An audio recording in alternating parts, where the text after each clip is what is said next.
মান রাদিয়া মিনাল্লাহি বিররিজকিল কলিল রাদিয়াল্লাহু মিনহু বিল আমালিল কলিল।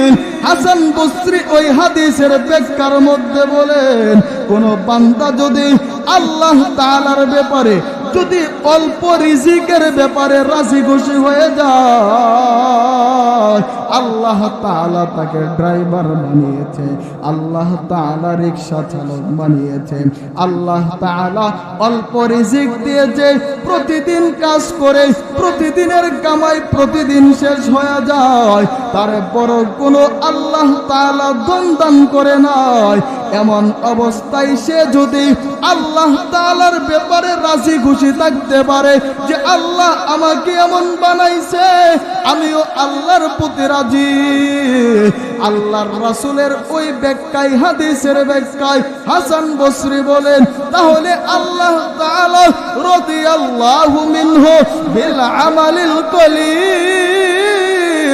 আল্লাহ তাআলা হাসরের ময়দানে দুনিয়ার মধ্যে যদি সে অল্প আমল করে থাকে, আল্লাহ তাআলা ওই অল্প আমলের ব্যাপারে হাসরের ময়দানে রাজি খুশি হয়ে যাবে। হযরত মুহাম্মদ ने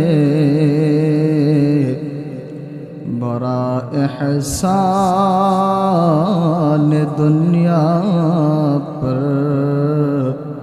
किया, हज़रत मुहम्मद ने बलगल उला बिकमालिही कशफद दुजा बिजमालिही हसनत जमीउ खिसालिही सल्लु अलैहि व आलिहि।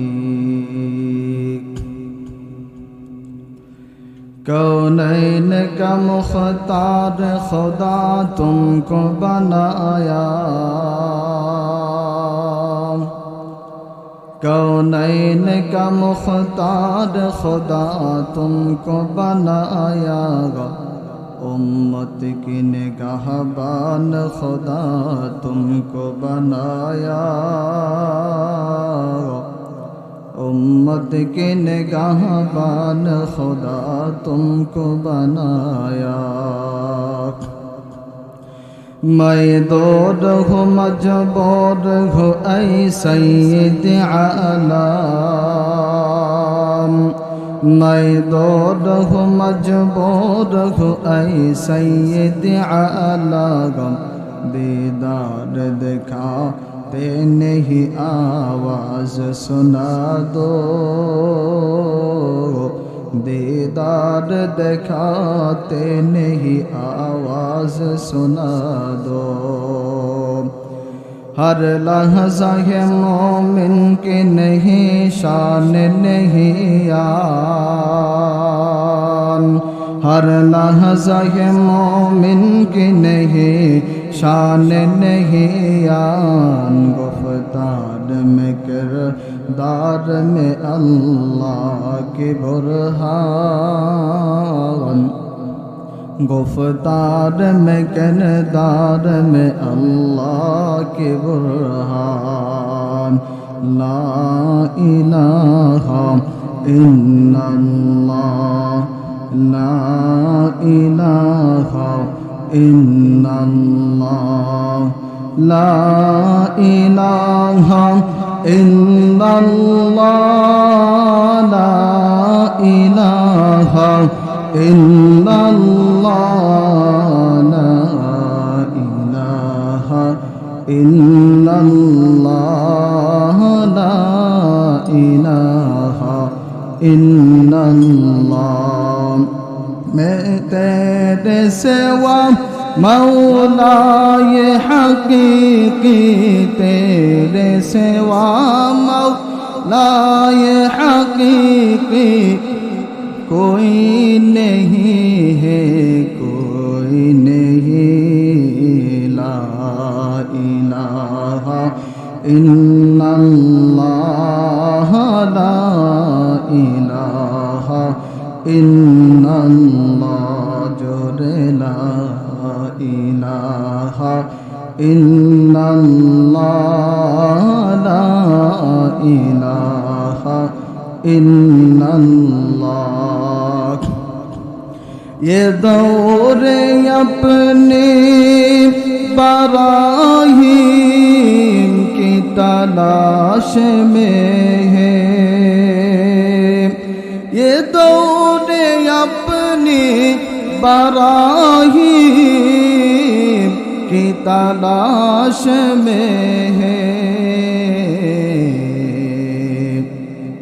सनम कदा है जहाँ ला इलाहा इल्लल्लाह ला इलाहा इल्लल्लाह बलिए ला इलाहा इल्लल्लाह ला इलाहा इल्लल्लाह ला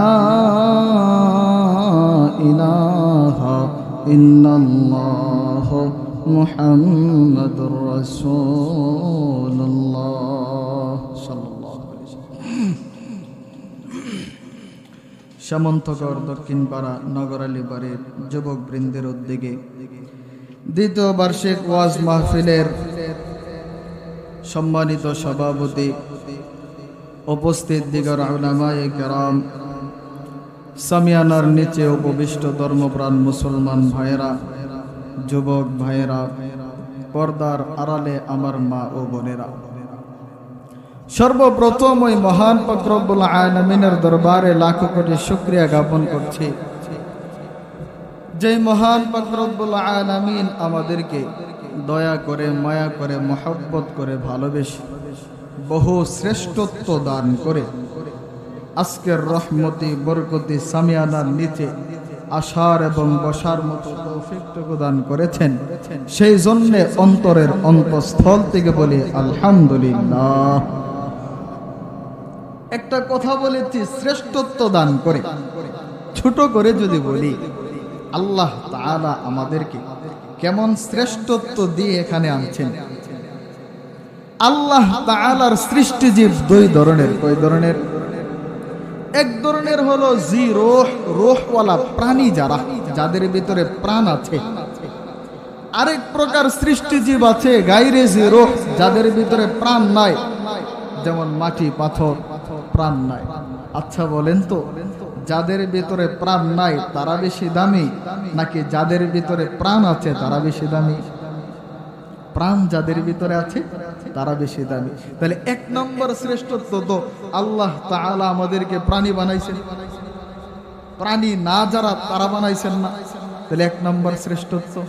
প্রাণীর মধ্যে গরু, ছাগল, ভেড়া যত কিছু আছে সবগুলোই তো প্রাণী। এর মধ্যে সর্বশ্রেষ্ঠ প্রাণী কোনটা?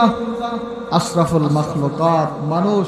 আল্লাহ তাআলা আমাদেরকে মানুষ বানাইছেন, দুই নম্বর শ্রেষ্ঠত্ব। দেখেন মানুষের মধ্যে হিন্দু, বৌদ্ধ, খ্রিস্টান একাধিক ধর্ম রয়েছে, তবে একটা মাত্র ধর্ম, যেই ধর্মটা অবলম্বন করলে জান্নাত পাওয়া যাবে, সেটা কোনটা? ইসলাম।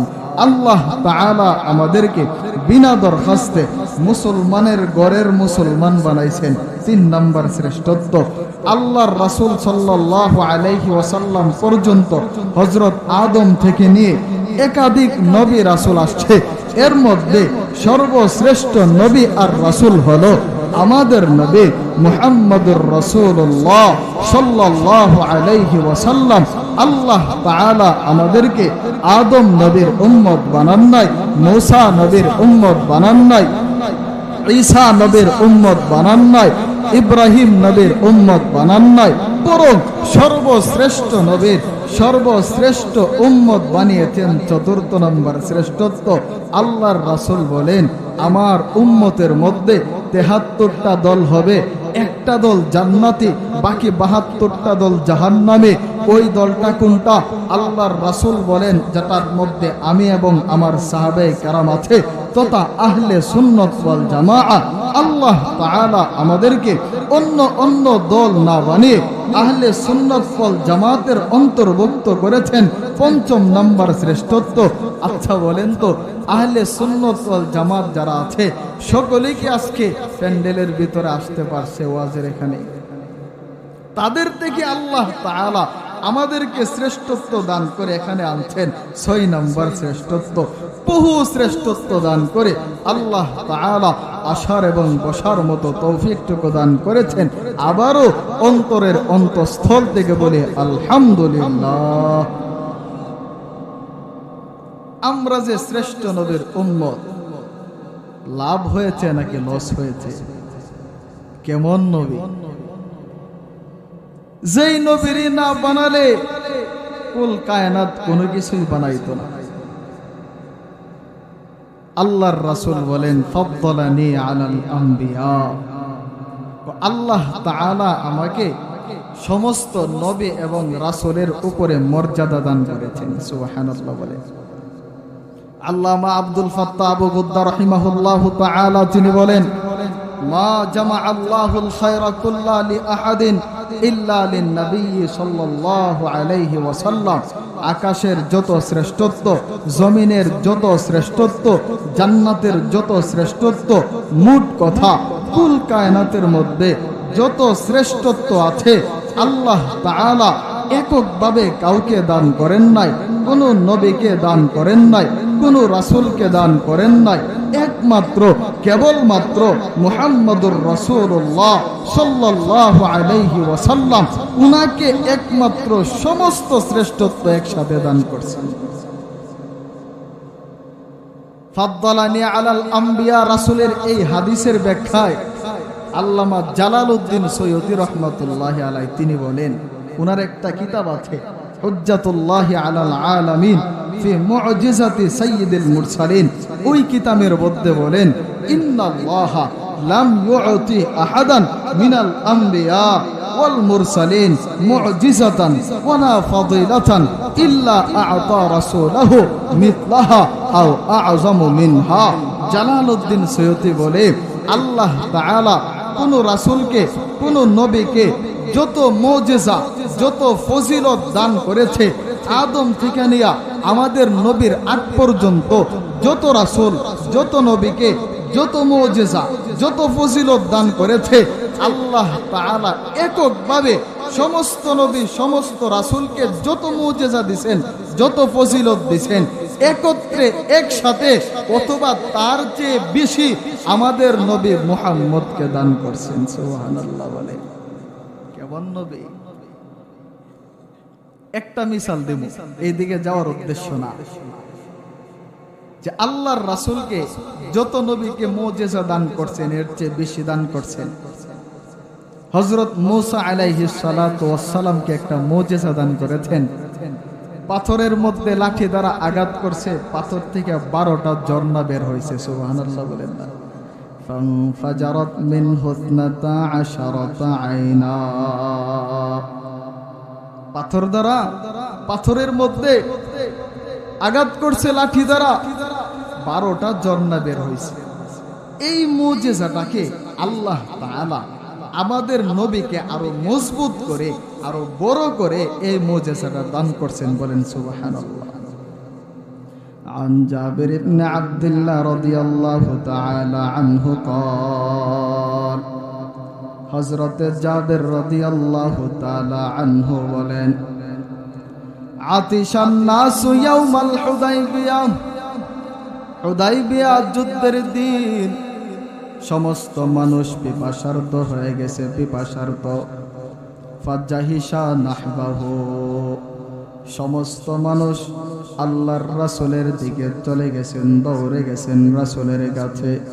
আল্লাহর রাসূল বলেন মালাকুম, তোমাদের কি হলো, আমার কাছে কেন আসলা? সাহাবায়ে কেরাম কালু, তারা বলে লাইসা ইনদানা মা নাতাওয়াজ্জা ওয়ালা নাশরাব।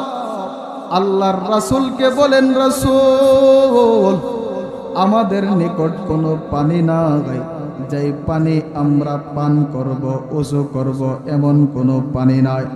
ইল্লা মা বাইনা ইয়াদাই, তবে ছোট একটা মশকের নিচে তলার মধ্যে একটু পানি আছে।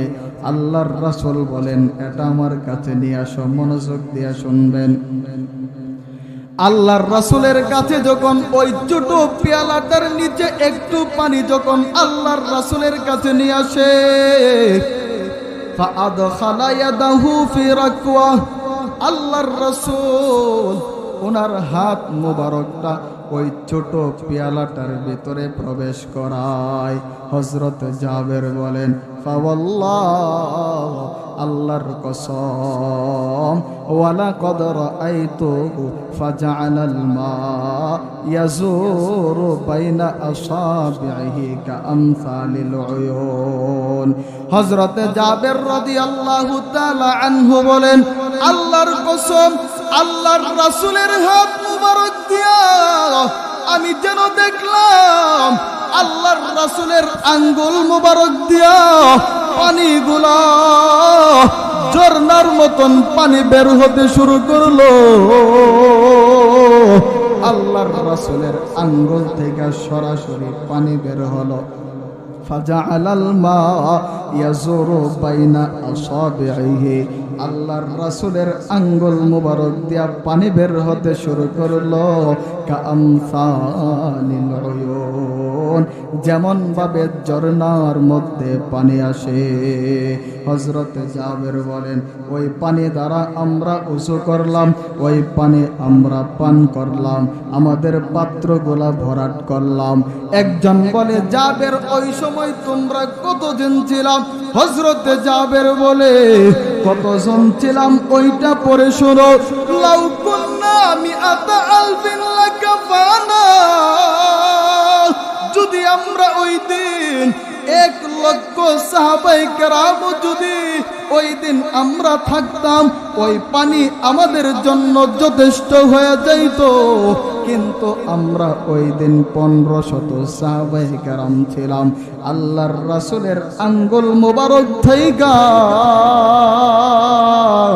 যেই পানি বের হলো, ওই পানি আমরা পান করেছি, ওযু করেছি, আমাদের পশুগুলাকে পান করাইছি। সবগুলা ভরাট করার পরেও পানি আরো থেকে গেছে। কেমন মজবুত! কারণ হযরত মূসা আলাইহিস সালাতু ওয়াস সালাম, পাথরের ভিতর থেকে পানি বের হইছে, মুজিজা, পাথর লাগছে, লাঠি লাগছে, কিন্তু আল্লাহর রাসূলের হাত মুবারক, আঙ্গুল মুবারক থেকে পানি বের হইছে।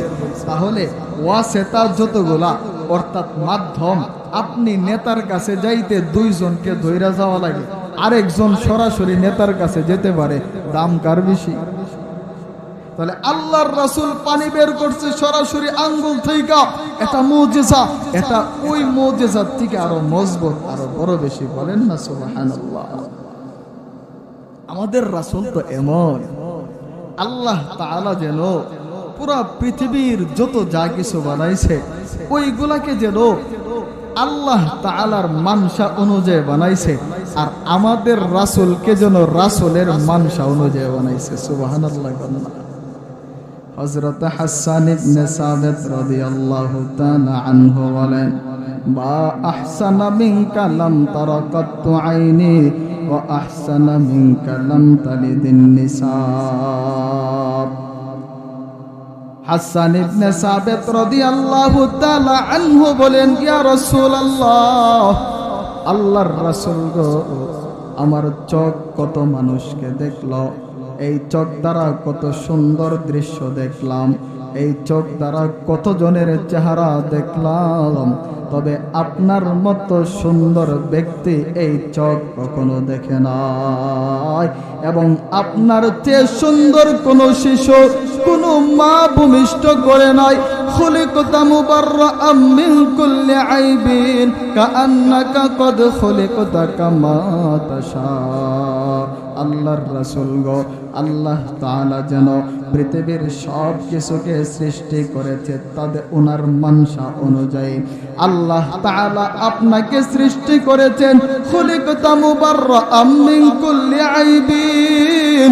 আল্লাহ তাআলা সমস্ত দোষ ত্রুটি থেকে হেফাজত করিয়া আপনাকে আল্লাহ তাআলা যেন সৃষ্টি করেছে কাআন্নাকা কদ খুলিকতা কামা তাশা। পুরা পৃথিবী যত সৃষ্টি আল্লাহ তাআলা বানিয়েছেন তাদেরকে যেন আল্লাহ তাআলার মানসা মোতাবেক বানাইছে, আর আপনাকে যেন আপনি যেমন চাইছেন তেমন আল্লাহ তাআলা বানাইছে। এত সুন্দর আল্লাহর রাসূল ছিলেন। ইউসুফ নবীর চেহারা দেখে তো ওই মিশরের মহিলারা হাত কেটে ফেলেছে। ইউসুফ নবীকে যখন সামনে আনা হয় তখন তাদের হাতের মধ্যে যখন চরিয়ার আপেল দেওয়া হয়, ইউসুফ নবীর চেহারা দেখিয়া হাত কেটে ফেলেছে। মুফাসসিরিনে কেরাম বলেন ওই সমস্ত মিশরের মহিলারা তারা তো ইউসুফ নবীর সৌন্দর্য দেখিয়া তারা তো কেবল হাত কেটে ফেলেছে। তারা যদি জনাবে মুহাম্মদুর রাসূলুল্লাহ বিশ্ব নবীকে দেখতো, তারা যদি বিশ্ব নবীর চেহারা মুবারকের দিকে একটা নজর করত, আর যদি গভীর নজর করত, তাহলে তারা যদি কলিজাও কেটে ফেলত তারপরেও বলতে পারত না। একটু জবানটা খুলিয়া বলেন না সুবহানাল্লাহ। ইউসুফ নবীর চেহারা দেখে কেটেছে হাত শত নারী, যার প্রেমে জুলে খারানি ছেড়েছে ঘরবাড়ি। সেই ইউসুফ যদি হয় এত সুন্দর,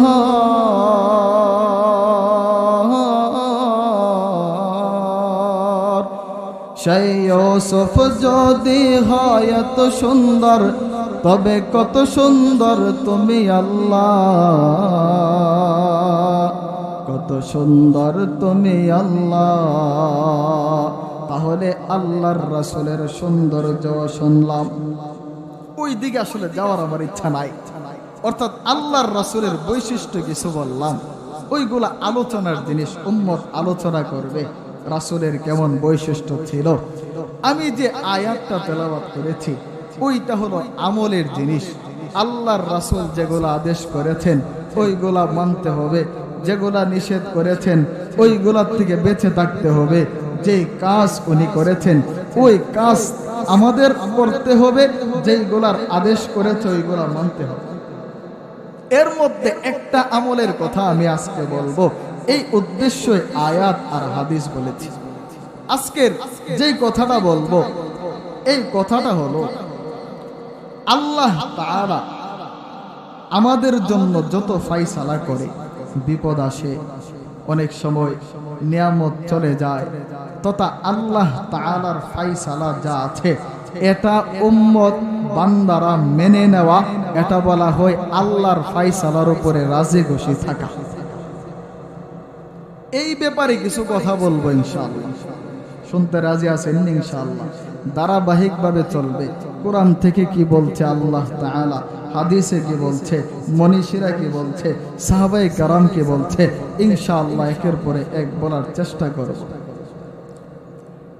দুঃখ এবং শোক প্রত্যেকের জীবনে আছে। এমন কেউ বলতে পারবেন পুরাটা জিন্দেগি সুখে সুখে কাটাইছেন? কেউ বলতে পারবেন? পারবেন না। আবার এমন কেউ বলতে পারবেন না পুরাটা জিন্দেগি দুঃখে কাটাইছেন? এমনও সময় একটা চলে গেছে যেটা দুঃখের মধ্যে সুখ ছিল। তাহলে ওইটা হলো আল্লাহর ফায়সালা। কার ফায়সালা? ওইটা মেনে নেওয়া। এটা মেনে নিলেই আল্লাহ তাআলার বান্দা হওয়া যাবে। মুমিনের এটা একটা সিফাত। আল্লাহ তাআলা কোরআনে বলে, ওয়ামা কানা লিমুমিনিন ওয়ালা মুমিনাতিন ইযা কাদাল্লাহু ওয়া রাসূলুহু আমরা। আল্লাহ তাআলা বলেন কোন মুমিন কোন মুমিনার জন্য উচিত না আল্লাহ এবং রাসূল যেই বিষয়টা ফায়সালা করেছে ওইটার ব্যাপারে কাহারও কোনো চুচেরা, কাহারও কোনো স্বাধীনতা, কাহারও কোনো কথা থাকা কি নয়, উচিত নয়। বোঝা গেল আল্লাহ তাআলা বলেছেন রেজা বিল কাদা, আল্লাহ তাআলার ফায়সালার ব্যাপারে উম্মত এই বান্দা মেনে নিতে পারলে সে মুমিন হতে পারবে। এখন যদি রেজা বিল কাদা, আল্লাহর ফায়সালায় যদি সন্তুষ্ট থাকে তাহলে লাভ কি? আল্লাহ তাআলা কোরআনে বলেন ওয়াবাশশিরিল মুখবিতিন। আল্লাহ তাআলা আল্লাহর রাসূলকে বলেন, রাসূল মুখবিতিন যারা, তাদেরকে আপনি জান্নাতের সুসংবাদ দিন। এখন তো মুখবিতিন কারা? মুফাসসিরিনে কেরাম তাফসীর করেন ও যারা আল মুতমাইন্নিনার রাদিনা বিকাদাইল্লাহি তাআলা, ও যারা রাজি চিত্তে আল্লাহ তাআলার ফায়সালাকে মেনে নেয় তাদেরকে বলা হয় মুখবিতিন। তো তাও বুঝলাম না রাজি চিত্তে মানে কি? উপর ব্যাখ্যায় বলে ইস্তিকবালুল আহকাম বিল ফারহি, খুশি খুশি আনন্দে আল্লাহ তাআলার ফায়সালা মেনে নেওয়া। যারা মেনে নেয় তাদেরকে বলে মুখবিতিন। আর ওই মুখবিতিনদের জন্যই আল্লাহ তাআলা জান্নাতের সুসংবাদ দিয়েছে, বলেন সুবহানাল্লাহ।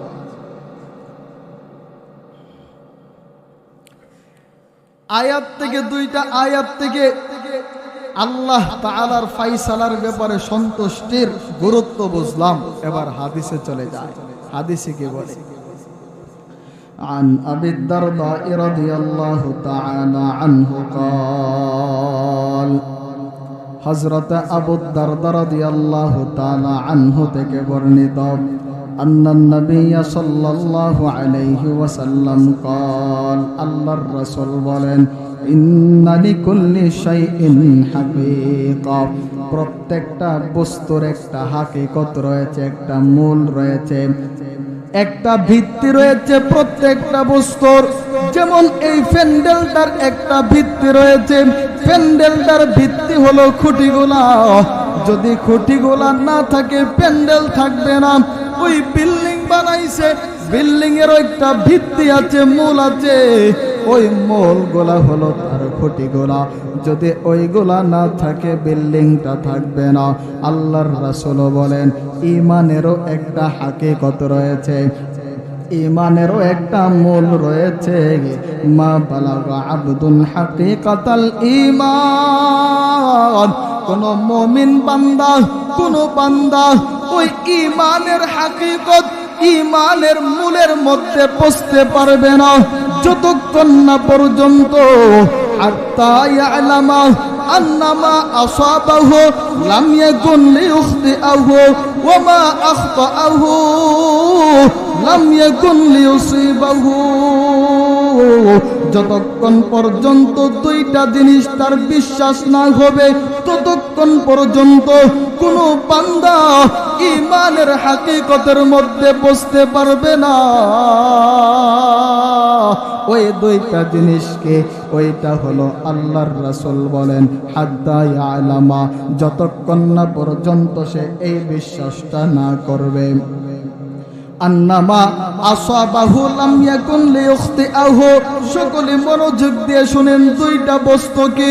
আল্লাহর রাসূল বলেন ওই দুইটা বস্তুর প্রথম নাম্বার বস্তুটা হলো আল্লাহ তাআলার পক্ষ থেকে তার উপরে যত মুসিবত আসে ওইগুলা সে মনে প্রাণে বিশ্বাস করতে হবে। ওইগুলা আল্লাহ তাআলা দিয়েছেন, আমি এটা মেনে নিলাম। এক নাম্বার, আল্লাহ তাআলার পক্ষ থেকে যত মুসিবত আসে ওইটা মানতে হবে। দুই নাম্বার, যেই নিয়ামতগুলা চলে যায়, বড় বিল্ডিং ছিল, হঠাৎ একদিন এমন হলো ফকির হয়ে গেছে, অনেক টাকা পয়সা ছিল, হঠাৎ একদিন টাকা পয়সা শেষ হয়ে গেছে। ওই যে নিয়ামত চলে যায় ওইটা মনে মনে ওইটা বিশ্বাস করতে হবে ওই টাকাগুলা আমার ছিল না, এই জন্য আল্লাহ তাআলা নিয়ে গেছেন। তাহলে ওই দুইটা জিনিস যদি, ওই দুইটা কথা যদি বান্দা মনে মনে, বান্দার বিশ্বাস যদি হয়ে যায়, ওই বান্দা ইমানের হাকিকতের মধ্যে বসতে পারবে। তাহলে এই দুইটা আমার সাথে বলেন, দুইটা কি? এক নাম্বার, যত মুসিবত আসবে কার পক্ষ থেকে? আল্লাহর পক্ষ থেকে, এটা মানতে হবে। এবং যত নিয়ামত চলে যায় এটা মানতে হবে, এটা আমার ছিল না বিদায় আল্লাহ নিয়ে গেছেন, রাজি আছি তো ইনশাআল্লাহ।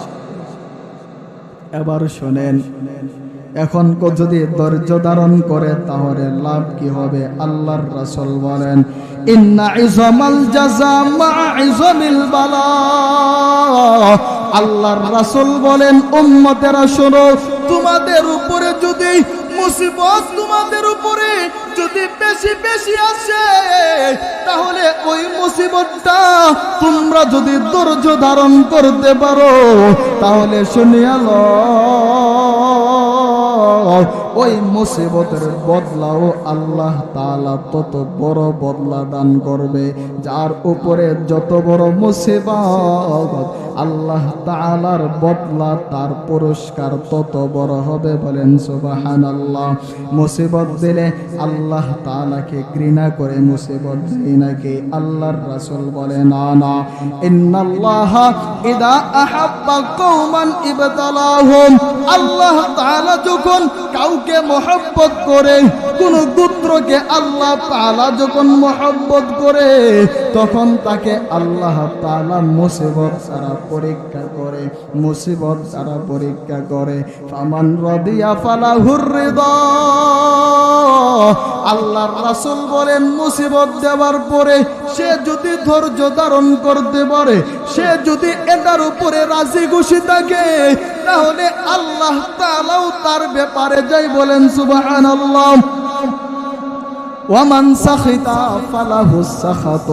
আর যদি সে রাজি না হয়, সে যদি আল্লাহ তাআলার ব্যাপারে, আল্লাহ তাআলার ফয়সালার ব্যাপারে রাজি খুশি না হয়, তাহলে আল্লাহ তাআলাও তার ব্যাপারে রাজি খুশি হবে না।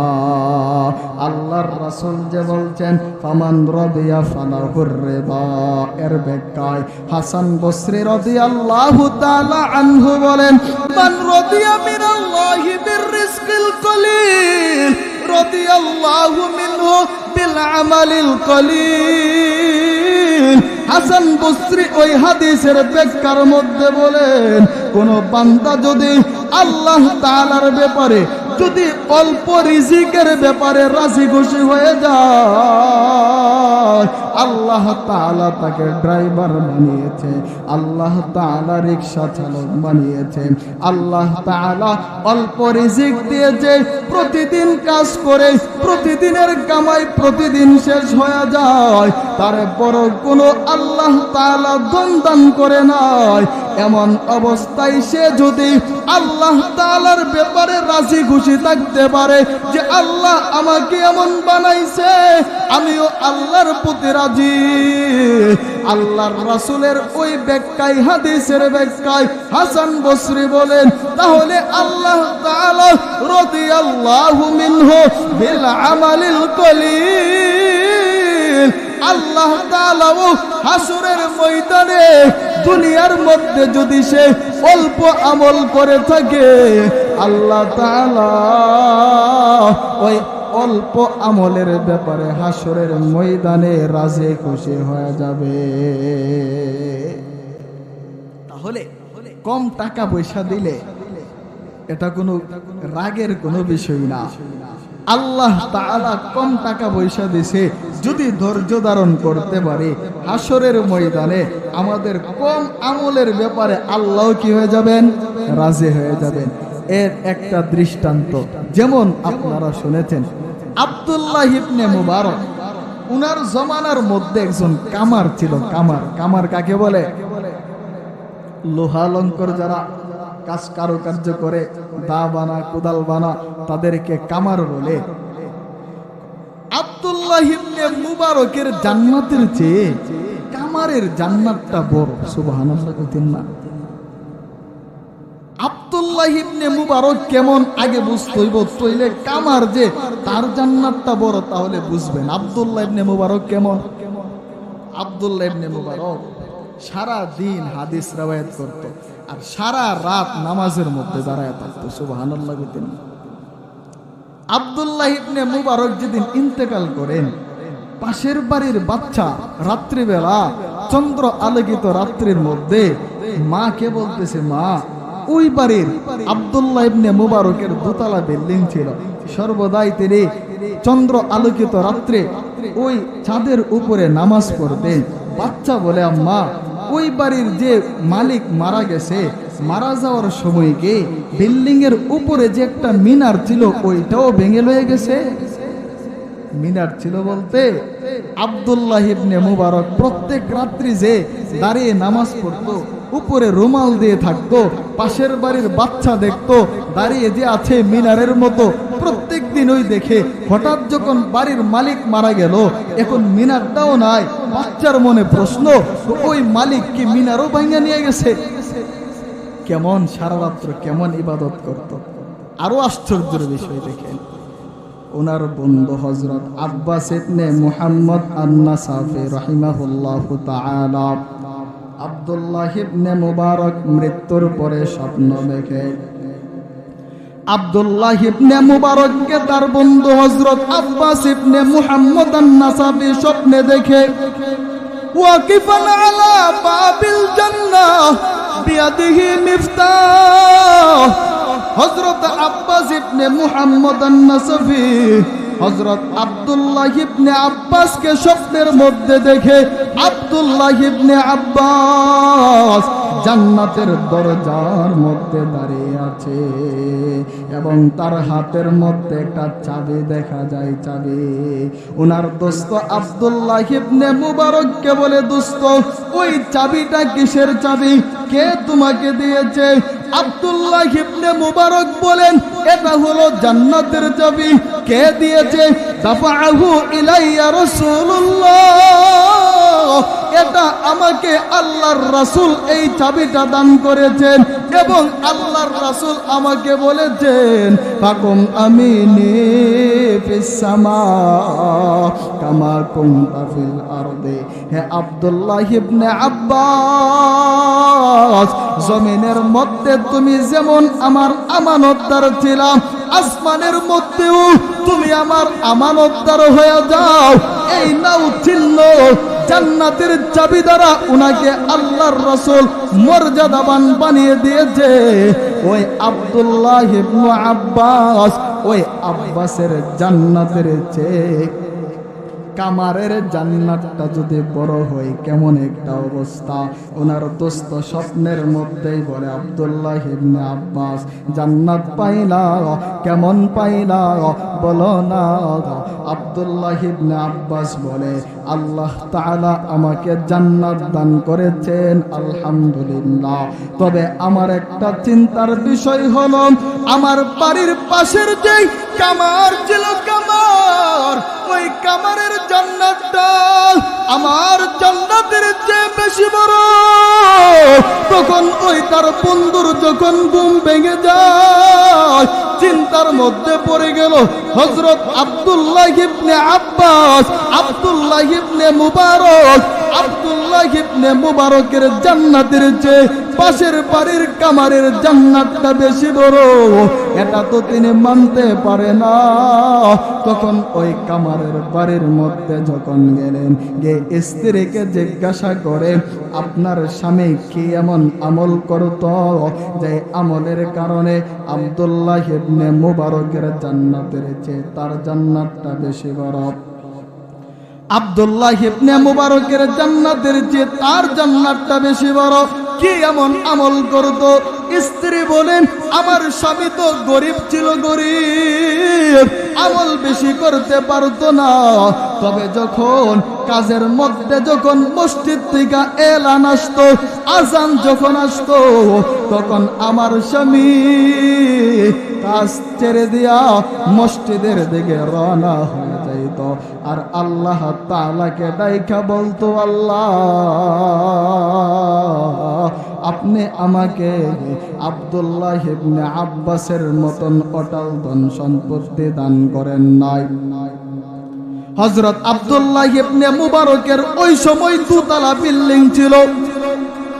যখন দিনের বেলা প্রখর যখন সূর্য থাকতো তখন আব্দুল্লাহ ইবনে মুবারক রাত্রিবেলা ওই উনার বাড়ির ছাদের উপরে বসিয়া দরস দিতেন এবং তারপরে সারা রাত্র নামাজের মধ্যে কাটিয়ে দিতেন। তবে আমার স্বামী তো এত বড় লোক ছিল না, কামার ছিল কামার।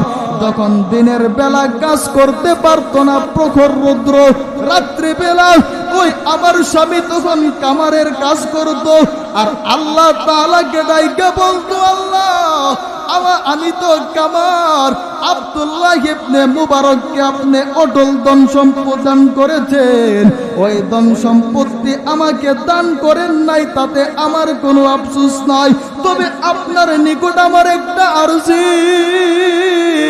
হাসরের ময়দানে আপনি যখন সকলকে তুলবেন ওই সময় আমি কামারকে, মানুষ যেভাবে আমাকে কামার কামার বলে দুনিয়ার মধ্যে ডাকে, আল্লাহ তাআলা আপনার কাছে আমার একটা আরজি, আমাকে কিন্তু হাসরের ময়দানে কামার বইলা ডাক দিবেন না, আমাকে আপনি বান্দা বলে ডাক দিবেন। আমি আপনার কাছে এটাই চাই, শুধু আমাকে আপনি আপনার বান্দা বলিয়া ডাক দিবেন, এটাই আপনার কাছে আরজি। এই জন্যে মনে হয় আল্লাহ তাআলা ওনার কম আমলের কারণে রাজি খুশি হইয়া জান্নাত দান করেছেন।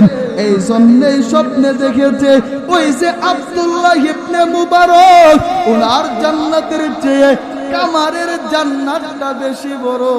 এটা কিসের কারণে? কারণ সে অল্প রিজিকের ব্যাপারে রাজি ছিল, আল্লাহ তাআলাও তার অল্প আমলের ব্যাপারে রাজি হয়ে গেছে। বলেন না সুবহানাল্লাহ। তাহলে অল্প রিজিক যাদের আছে, ঘাবড়ানোর কোনো কারণ আছে? আল্লাহ তাআলা এটাও একটা ফয়সালা, এটার উপরে আমরা মেনে নিলে এটার মধ্যে কামিয়াব আছে। সকলে মানতে রাজি আছে কিনা ইনশাআল্লাহ? দুইটা হাদিস বললাম, 3 নাম্বার হাদিস, আল্লাহর রাসূল সাল্লাল্লাহু আলাইহি ওয়াসাল্লাম বলেন, আন যায়েদ ইবনে সাবিত রাদিয়াল্লাহু তাআলা আনহু قال, হযরতে যায়েদ ইবনে সাবিত রাদিয়াল্লাহু তাআলা আনহু থেকে বর্ণিত, হযরতে যায়েদ বলেন, আন্নান নাবিয়্যা সাল্লাল্লাহু আলাইহি ওয়াসাল্লাম আল্লামাহু দুআ, আল্লাহর রাসূল যায়েদ ইবনে সাবিতকে একটা দোয়া শিক্ষা দিয়েছেন। আল্লাহর রাসূল হযরত যায়েদ ইবনে সাবিতকে একটা দোয়া শিখাইছেন। একটা দোয়া শিখাইয়া বলতেছে, যায়েদ শোনো, ওয়া আমারাহু আইয়াতাআহাদাহু ওয়া আইয়াতাআহাদা বিহি আহলাহু। হযরত যায়েদকে আল্লাহর রাসূল দোয়াটা শিখানোর উপরে বলে, যায়েদ এই দোয়াটা বেশি বেশি নিজে পড়বা এবং তোমার পরিবারকেও বলবা পড়ার জন্য। আল্লাহর রাসূল দোয়া শিখাইছেন, এটাই তো অনেক গুরুত্বপূর্ণ বিষয়। তারপরে আবার আল্লাহর রাসূল আদেশ করেছেন এইটা নিজে বেশি বেশি পড়বা, আবার তোমার পরিবারকেও পড়াবা। তাহলে বোঝা গেল গুরুত্ব কেমন বেশি। ওই দোয়াটা কি? আল্লাহর রাসূল বলেন, যায়েদ এই দোয়াটা বেশি বেশি তুমি করবা। আল্লাহুম্মা ইন্নী আসআলুকার রিদা বাদাল কদা। আল্লাহ তাআলার কাছে যাইবা, মালিক আপনি আমাকে এমন একটা কলব দান করেন, এমন একটা দিল আপনি দান করেন, যেই দিলটা আপনার রেজাবন্দি, আপনি যেটা ফয়সালা করবেন ওই ফয়সালার ব্যাপারে যেই দিলটা মেনে নেবে, এমন একটা দিল দান করেন। বলেন সুবহানাল্লাহ। ওইখানেও রেজা বিল কদা, আল্লাহ তাআলার ফয়সালার ব্যাপারে, সন্তুষ্টির ব্যাপারে আল্লাহর রাসূল বলেছেন, যায়েদ এমন একটা দিল চাইবা যেই দিলটা আল্লাহ তাআলার ফয়সালা মেনে নেয়। দোয়ার 1 নম্বর অংশ। 2 নম্বর অংশের ব্যাপারে আল্লাহর রাসূল বলেন, ওয়া বারদাল আইশ বাদাল মউত। আল্লাহর রাসূল বলেন, যায়েদ আরেকটা দোয়া করবা, এমন একটা দোয়া দোয়া করবা ওয়া বারদাল আইশ বাদাল মাউত, মৃত্যুর পরে আল্লাহ তাআলা যেন সুন্দর একটা জীবন আল্লাহ তাআলা দান করে। কারণ দুনিয়ার জীবন এটা তো কোনো জীবন না, এটা দুঃখে কাটলেও চলে যাবে, এটা সুখের মধ্যে থাকলেও চলে যাবে, তবে জীবন তো হলো আখিরাতের জীবন। আল্লাহর রাসূল বলেন দোয়া করবা আল্লাহুম্মা ইন্নী আসআলুকা বারদাল আইশ বাদাল মাউত, মৃত্যুর পরে আমাকে একটা সুন্দর জীবন দান করবেন। আর এটাই তো আমাদের প্রয়োজন। হুজুর চলে আসতেছে, এই জন্য হাদিসটা সংক্ষেপে করে ফেলতেছি। আল্লাহর রাসূল সাল্লাল্লাহু আলাইহি ওয়াসাল্লাম বলে এমন করবা। তাহলে এই হাদিস থেকে আমরা পাইলাম রেজা বিল কাযা, আল্লাহ তাআলার ফয়সালার ব্যাপারে সন্তুষ্টি। এখন শুনেন, এই হাদিস থেকে শুনলাম, আয়াত থেকে শুনলাম, এবার দেখেন যত নবী যত পয়গম্বর আল্লাহ তাআলা পাঠিয়েছেন সকলে আল্লাহ তাআলার রেজা মন্দি ছিল, সকলে আল্লাহ তাআলার ফয়সালার ব্যাপারে রাজি ছিল।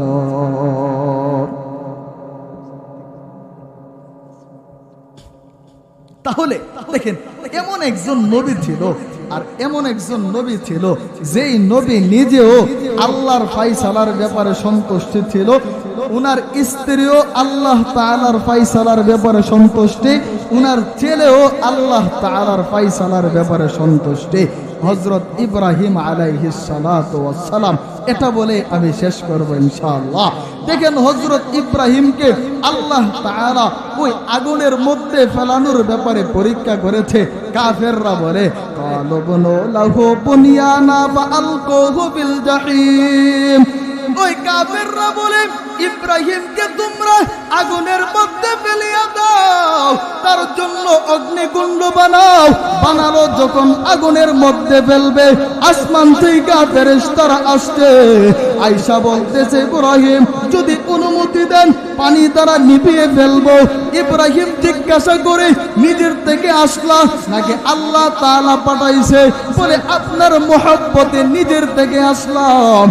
আল্লাহ তাআলার ফয়সালা কি? আল্লাহ তাআলার ফয়সালা এখনো কোনো কিছু আসে নাই। তখন ওই ইব্রাহিম কেমন জবাব দেয়?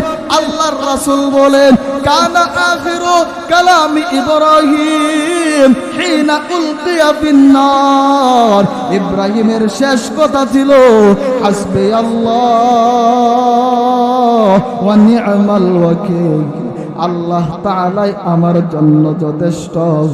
তোমরা আসছো আল্লাহ তাআলার পক্ষ থেকে তো না, তোমরা নিজেদের থেকে আসলে চলে যাও, আল্লাহ আমার জন্য যথেষ্ট। এটা হলো ইব্রাহিমের রেজা বিল কাযা, আল্লাহর ফয়সালার ব্যাপারে সন্তুষ্ট। উনার ছেলে ইসমাইল জবে করার সময় সন্তুষ্ট। 3 নাম্বার উনার বিবি হাজের আলাইহাস সালাম। আল্লাহর রাসূল বলেন লাম্মা কানা বাইনা ইব্রাহিম ওয়া বাইনা উম্মু ইসমাইল মা কানা ফাখারাজা ইব্রাহিম বিইসমাইল ওয়া উম্মু ইসমাইল। ইব্রাহিম আলাইহিস সালাম হযরত ইসমাইল দুধের শিশু এবং উনার মা হাজেরা আলাইহাস সালামকে নিয়ে বের হলেন। যাইতে যাইতে মক্কার মধ্যে গেলেন। যখন মক্কার মধ্যে বসলেন ফাওয়াদাহা তাহতা দাওহা, ইব্রাহিম আলাইহিস সালাতু ওয়াস সালাম ওনার স্ত্রী হাজেরা আলাইহিস সালামকে মক্কার মধ্যে যখন গেলেন, মক্কার অবস্থা এমন লাইসা হুনাকা মা, লাইসা হুনাকা বাইতুন ওয়ালা বিনা ওয়ালা মা, ওইখানে কোনো পানি ছিল না, ওইখানে কোনো ঘর বাড়ি ছিল না।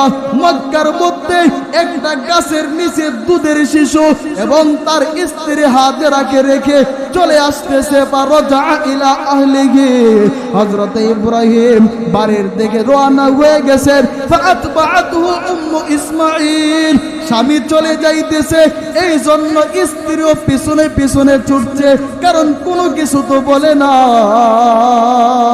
হাত্তা, এমন একটা জায়গায় চলে গেছে, উঁচু জায়গা আর দেখা যায় না। এমন সময় ওই ইসমাইলের আম্মা ফানাদাতুহু মিন ওয়ারাইহি, পিছন দিক দিয়ে ডাইকা বলে, ইলা মান তাতরুকুনা, হে আমার স্বামী ইব্রাহিম, কার কাছে আমাদেরকে রাইখা গেলা? ইব্রাহিম শাহাদত আঙ্গুলটা উপরে দিয়া বলে, ইলাল্লাহ, আল্লাহ তাআলার কাছে রাইখা গেলাম।